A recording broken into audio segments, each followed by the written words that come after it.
В республике ведется работа по расторжению соглашения с действующим региональным оператором «Экосистема», который не выполняет свои обязательства по обращению с твердыми коммунальными отходами. Об этом заявил исполняющий обязанности министра природных ресурсов и экологии Саварбек Халахоев на совещании у главы региона.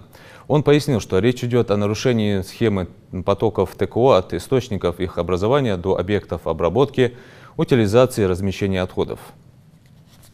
В течение календарного года по вине оператора допускались многократные нарушения правил, утвержденных постановлением правительства.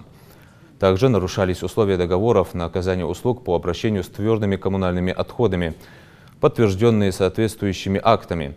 Иск направлен в суд в июне этого года. Первое заседание по делу запланировано на 20 июля. На основании этого «Экосистема» приказом Минприроды Ингушетии от 27 июня 2023 года лишена статуса регионального оператора. Как отметил глава Ингушетии, вопросам осуществления контроля за деятельностью оператора и реализации реформы в области обращения с ТКО не уделялось надлежащее внимание.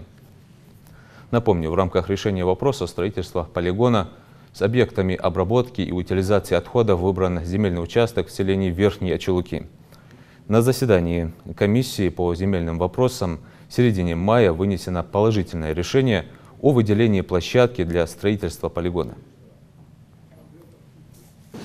В рамках решения вопроса строительства полигона твердых коммунальных отходов с объектами обработки и утилизации отходов выбран земельный участок в сельском поселении Верхние Очелуки Малгобекского муниципального района. Заседание комиссии по земельному вопросу состоялось 16.05.23.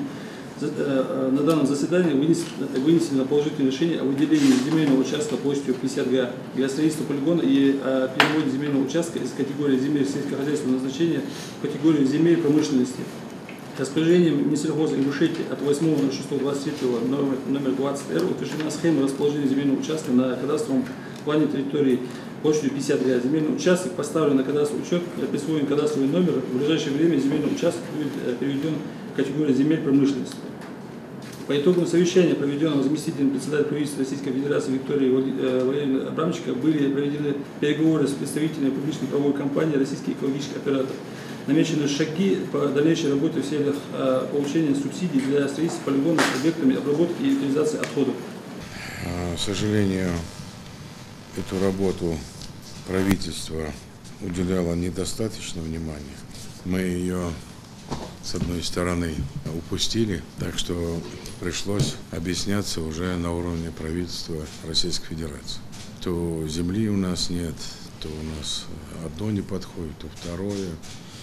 То нечистоплотные товарищи как-то в собственность с 18 приобрели полигон. По-хорошему, я честно скажу, открыто, они должны давно были уже привлечены не только к административной, но и к уголовной ответственности.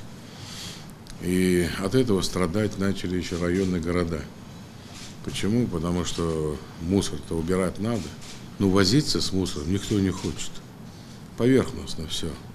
И главы районов им пришлось убирать и еще по нормативу оплачивать им.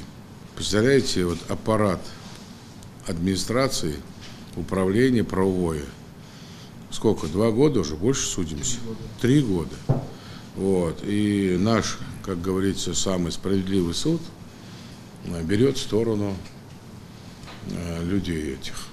Я не против, если бы они выполняли свою работу. Мы им помочь даже могли. Но, я так понимаю, не хотят ничего делать. Просто собирают деньги. И из чего? Вы понимаете, что у нас экологическая катастрофа может быть из-за них?